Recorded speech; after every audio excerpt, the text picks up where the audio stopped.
May katanungan si Jamir Andalagia. Yung anak ko 9 years old, pabalik-balik ang ubo. Ano po maituturo nyo sa akin na alternatibong gamot? Maraming salamat. Mabuhay po kayo.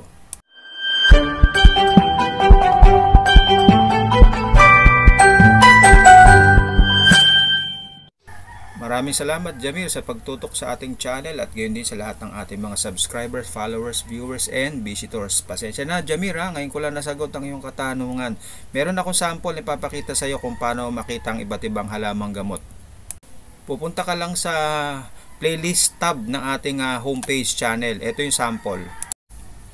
Kung desktop o gadget ang gamit mo, type mo lang Likas Lunas. Ayun, meron na tayong word na Likas Lunas. Click mo lang tong Likas Lunas sa icon natin. Then ayan, makikita mo home, videos, playlist, community channels, about. Ito yung sinasabi kong playlist tab. Nabubulol ako. Pasensya na. Playlist tab. Tap natin siya. No? Ang gamit ko kasi ay screen recorder. Gamit ko ay BlueStack apps. So scroll down tayo. Alam ko yung gamot sa ubo ay ginawa natin unang video natin yan nung nagsisimula pa lang ang channel na to, kaya ang editing niya pangit, pero kumbaga pwede na rin pagtiyagaan. Kung hindi ka naman maselan, pwede nating i-re-upload gamit ang bagong apps or software. Nasaan yung ubo?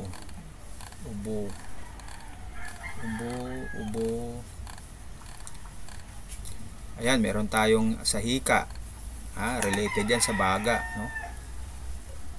Ay dahil lang focus natin ubo, ayan, click natin yung playlist ng ubo. Ayan, no? Makita mo, merong alagaw. Ito pa. Ilang halaman yan. Ito. Iba't ibang halaman yan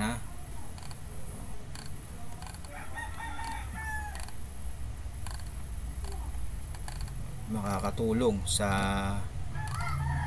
problemang pabalik-balik na ubo. So yan, pero i-share ko na rin sa iyo kung ano yung mga ginamit ko sa akin. Share ko muna sa iyo yung mga halaman na unang ini-upload natin para sa pabalik-balik na ubo. At i-share ko rin sa iyo yung mga ginamit ko para sa sitwasyon ng aking anak na tinamaan ng primary complex o TB sa bata. Pasensya na kung maraming ingay sa background kasi ginagamit ko na itong V8 Live sound card, pero parang wa-effect, hindi naman niya kayang alisin yung mga background noise sa paligid, kaya kung ano-ano maririnig mo. Actually sa umaga ako, pagkagising ko nagre-record na ako kaya maririnig mo dyan tilaok ng manok, tapos pag nagising yung mga kapitbahay ko, ayan na, sari-sari na maririnig mo.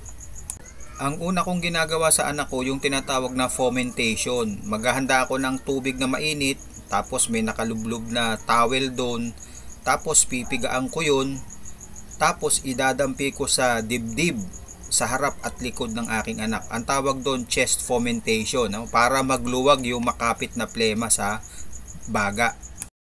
Halimbawa, yung mainit na towel, dinapigaan ko na yon, idadampi ko sa dibdib ng aking anak. Pagkalipas ng mga ilang minuto, yung wala na yung init niya, iaangat ko yun. Tapos pupunasan ko siya ng tuyong towel. Hindi kasi pwedeng pabayaan na basa yung dibdib, yung harap at likod ng bata. Lublob uli yung towel dun sa plangganang may mainit na tubig, pipigaan, then ilalagay mo naman sa likod ng bata. Then pagka wala na yung init, angat yung towel na yon, pupunasan uli ng tuyong towel. Ganon ang ginagawa ko sa loob ng 15 to 20 minutes. Tawag dyan chest fomentation. Katuwang ko sa chest fomentation ng aking may bahay, para in case na nasa trabaho ako, kaya niyang gawin kahit wala ako. Ang sunod naman na gagawin ko sa kanya ay yung steam inhalation. Ang aktual na ginagawa ko ay pupunta ako sa kabilang bayan kung saan meron tanim na puno ng eucalyptus, kalapit ng munisipyo. Sinusungkit ko, kung kaya kong akyatin, kumukuha ako ng dahon ng eucalyptus at yun ang pinakukulo ko. Meron tayong video tungkol sa eucalyptus na i-upload na natin yan, mga ilang buwan na ang nakalipas. Pag kumulo na siya, isasalin ko sa baso. Then meron akong embudo. Yung embudo na yun sakto sa baso. Yung singaw nun palabas dun sa butas ng embudo, nakatutok yun sa ilong ng anak ko. Yun ang kanyang sinisinghot sa loob ng 15 to 20 minutes. At siya mismo nagsasabi, gumiginhawa ang kanyang paghinga, ang kanyang pakiramdam. 3 times per day ang paggawa ng steam inhalation. Punta naman tayo sa mga halaman na pwedeng magamit sa ubo. Actually, meron na tayo mga upload dito, no? Yung detalye ng halamang ito. Pero dahil ubo ang focus natin, ito ang formulation sa ubo. Kumuha ka ng dahon ng lagundi. Maghanda ka ng 6 na kutsarang sariwang tinadtad na dahon ng lagundi at pakuluin sa 2 baso ng tubig sa loob ng 15 minutes. At pag maligamgam na, dahil 9 years old ang anak mo, painumin mo siya ng 1/4 cup 3 times per day. Yan ay sa edad na 7 to 12 years old. Sa edad naman na 2 to 6 years old, 2 kutsara 3 times per day. At kapag babies naman ay 1 teaspoon or 1 kutsarita 3 times per day.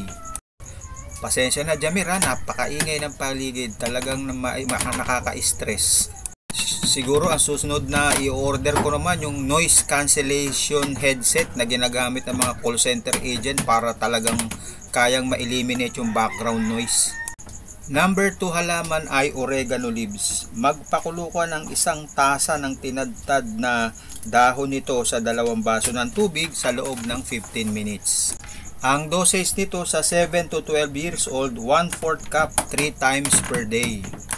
Sa edad naman na 2 to 6 years old, 2 tablespoon 3 times per day. Para naman sa mga babies ay 1 teaspoon 3 times per day. Para naman sa mga matatanda na, 1/2 cup 3 times per day. Number 3 ay manzanilla leaves and flowers. Magpakulo ka ng 1 tasa ng chinap-chap na pinatuyong dahon at bulaklak nito or 1 1/2 cups ng sariwang dahon at bulaklak sa 2 baso ng tubig sa loob ng 15 minutes. Ang dosage sa 7 to 12 years old, 1/4 cup every 4 hours. 2 to 6 years old naman ay 2 tablespoons every 4 hours. Sa babies naman ay 1 teaspoon every 4 hours. At sa nakatatanda, 1/2 cup every 4 hours. Number 4 na halaman ay kantutay leaves and flowers. Magpakulo ng 1 tasang tinadtad na sariwang dahon at bulaklak sa 2 baso ng tubig for 15 minutes. Ang dosage para sa 7 to 12 years old, 1/4 cup 3 times per day. Sa 2 to 6 years old, 2 tablespoons 3 times per day. At para naman sa babies, 1 teaspoon 3 times per day. At sa mga nakatatanda, 1/2 cup 3 times per day. Number 5 na halaman ay alagaw leaves. Maghanda ka ng 1 tasa ng tinadtad na sariwang dahon at pakuluin sa 2 baso ng tubig for 15 minutes. Pigaan mo siya ng 2 piraso ng kalamansi. At kung meron kang wild raw honey, hindi asukal ha, wild raw honey. Kung wala kang asukal, wag mo na lagyan ng asukal. Dosage sa 7 to 12 years old, 1/4 cup every 4 hours. Sa 2 to 6 years old, 2 tablespoons every 4 hours. At sa adult, 1/2 cup every 4 hours. Usually, pag bata, pahirapan ng pagpapainom ng herbal yan. Kahit yung mga resetang gamot. Kasi nga, may lasang pait ang gamot kaya inaayawan ng mga bata. Kaya ang ginagawa nila ay nilalagyan ng pampatamis. Ang problema kasi, yung mga asukal ay inflammatory o dagdag pampamaga sa loob ng katawan, lalo na sa baga.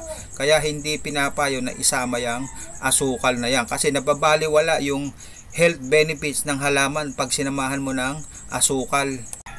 Pero it's up to you kung lalagyan mo ng asukal yan o hindi. Nasa iyo ang desisyon. Basta sinabi ko sa iyo ang side effects o hindi magandang na idudulot pag sinamahan mo yan ng asukal.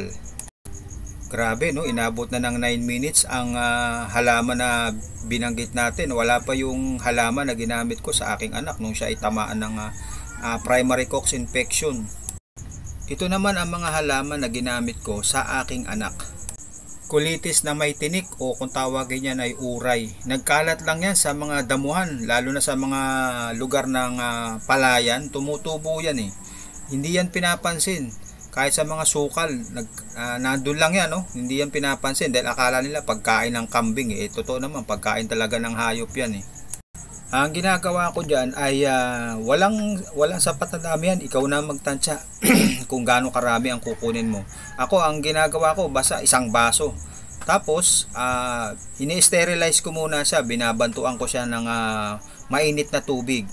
Then, ilalagay ko sa blender, lalagyan ng konting tubig. At nagkataon na nakabili ako nung panahon na yun ng wild raw honey. At yun ang inilalagay kong pampalasa. Biniblenderize ko siya. At yan ang ipinaiinom ko sa aking anak. 3 times per day ang pagpapainom ko sa kanya. Kasi yung uray colitis ay nakita sa traditional na gamit at sa laboratory studies na kayang makapagpagaling ng ubo. Mga makakapit na ubo, yan makapit na plema. Ginawa ko yan sa loob ng 1 linggo. Talagang inobserbahan ko kung ano ang response sa katawan ng aking anak. Nakita ko na nakatulong siya, no? Na unti-unting nawala yung kanyang pag-ubo, lumalakas ang kanyang katawan. Then, ang sumunod na halaman na ginamit ko ay eucalyptus. Walang eksaktong bilang kung ilang dahon ang pakuluan mo. Ako, ang ginagawa ko, 7 dahon. Hugasan ko lang siya mabuti, ilalagay sa palayok o kaya stainless. Kung meron kang Pyrex glass, dun mo pakuluan, para walang contamination ng mga heavy metals. Then, palalamigin at pinaiinom ko siya ng 1 tasa, yung maliit na tasa na pangtsaa, 3 beses sa 1 araw. Isinisingit ko siya, no? Pagkainom niya ng colitis, magpapalipas ako ng 1 oras, tsaka ko siya pa iinumin itong nilagang dahon ng eucalyptus. Kasi nakita sa pag-aaral na ito ay magaling din sa mga matitinding ubo. Ginawa ko yan sa loob din ng 1 linggo. Talagang strict observation ang ginawa ko, no? Inoobserbahan ko kung ano ang response sa kanyang katawan. Nakita ko wala siyang reklamo eh. Okay lang sa kanya eh. Hindi naman siya dumadaing na masakit ang tiyan. Pangatlong halaman na ginamit ko ay alagaw leaves. Kumuha ko ng 7 dahon nito, hinugasan ko at siya kong pinakuluan. At yan yung mismong ipinainom ko sa anak ko, no? Sinisingit ko rin siya after ng blenderize ng uray o colitis. Sinisingit ko siya pagkalipas ng 1 oras. 3 times per day din ang pagpapainom ko sa kanya at under strict observation ang ginagawa ko para makita ko kung merong masama siyang nararamdaman sa kanyang katawan. Hindi naman siya nagko-complain eh. Nakita ko dire-diretso naglalaro pa sa labas, masigla ng katawan. Then nakaranas na ako ng pagkatamad kasi malayo yung kinukunan ko ng uray, colitis na may tinik. Ang ginawa ko, nakapansin ko yung mga kalapit bahay ko, ang daming puno ng malunggay. Nanguha ako nito at binantuan ko lang ng mainit na tubig, then inilagay sa blender, blenderize na siya para ma-counteract yung matapang na lasa ng malunggay. Nilagyan ko siya ng saging na saba o kaya yung mumurahing saging na parang butuan eh, kasi bargain lang yan, 50 centavos lang ang isa ng saging na yun sa may highway. Yan din ang ipinaiinom ko sa kanya sa araw-araw 3 beses sa maghapon. Pagkalipas ng 1 oras ng pag-inom niya nitong mga herbal na ito, pinaiinom ko na siya ng tubig kasi makakatulong yan para ma-flush out ang mga toxins, malinis ang katawan.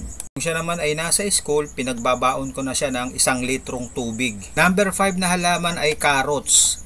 Mahal ang carrot sa palengke, kaya ang ginagawa ko, yung mga parang palipas na, yung medyo kulubot na, yung parang sabi nila ay mabubulok na, yun ang kinukuha ko kasi baksak presyo. Napansin ko, tinatapon niya sa palengke, no?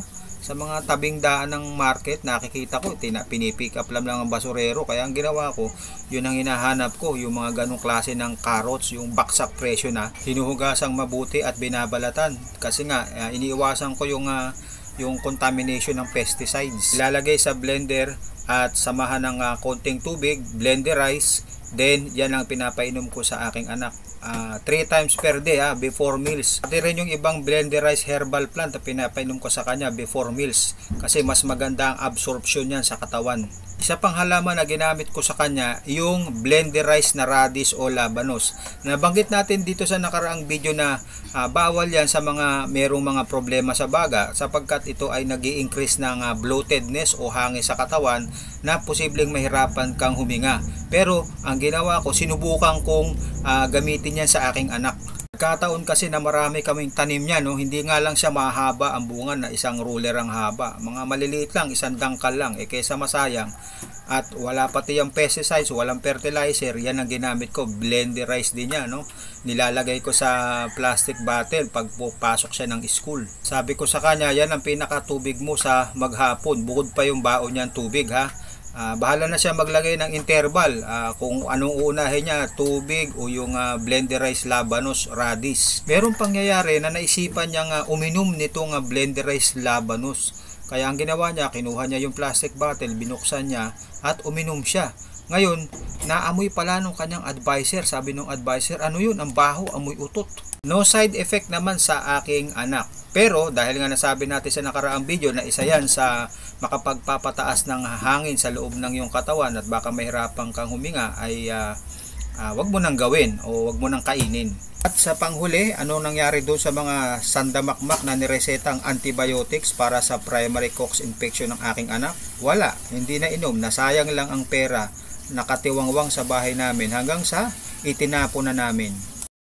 Meron pa akong ginamit sa kanya yung pagkain ng bawang at sibuyas. Ang bawang at sibuyas ay meron niyang natural antibiotic na nagpapakalma ng pangangati ng lalamunan at nagpapalambot ng mucous membrane para mailabas ang mga plema. At the same time, nakapagpapasarap ng tulog yan, ha?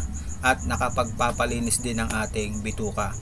Tinatadtad ko yan ng pinong-pino, sinasamahan ko pa ng binalatan na kamatis, then pinapapapak ko sa kanya kahit anong oras, papak siya, kain siya, no? Nakapansin ko nakatulong din niya sa kanyang baga. Ang ipinagpapasalamat ko sa Diyos, masunurin itong batang to, no? Kahit anong ibigay ko sa kanya, wala siyang angal, talagang kinakain niya, iniinom niya. Awa ng Diyos, yun ang sinasabi naming milagro, gumaling ang aking anak. Katulong din yung pagsunod namin sa payo ng mga vegetarian people na alisin namin ang karne at isda. Kasi nung araw, mga kalikas lunas, ang karne at isda, walang antibiotics yan, walang hormones. Wala yung mga feeds na may halong growth hormones. Marahil isa yan sa nakatulong sa paggaling ng aking anak. At higit sa lahat, pananampalataya at panalangin. Yan ang naging karanasan namin ng aking anak. At baka naman iba ang sitwasyon sa anak mo, Jamir, at sa inyo at sa iba pa. Actually, marami pa ako may share sa inyo ng mga halaman na hindi pinapansin, nandiyan lang sa paligid na mahusay sa baga, sa mga ubo, sa mga respiratory diseases. I hope makatulong sa iyo ang mga halamang ito, Jamir, sa mabilisang paggaling ng iyong anak sa Sumunod na katanungan galing kay Ezra Emda. Sample ng dinujus mo. Good day. Nabanggit ko na, Ezra, ang mga ginamit ko. Sana mapanood mo ang video ito. Thank you very much sa pagtutok mo sa ating channel. Isang katanungan galing kay Francis Susena. Malimit po akong lagnatin at sumakit ang ulo na po sa pahapon po. Salamat Francis sa pagtutok. Para makasigurado ay pumunta ka sa isang hospital o malapit na klinik at ikaw ay magpakonsulta. Kung may mga ipapagawang laboratory test ay mangyaring sundin at gawin para makita kung ano talaga ang detalye. Paumanhin sa ating mga taga-subaybay, napahaba ang video. Maraming salamat, keep safe, God bless, stay healthy, and to God be all the glory.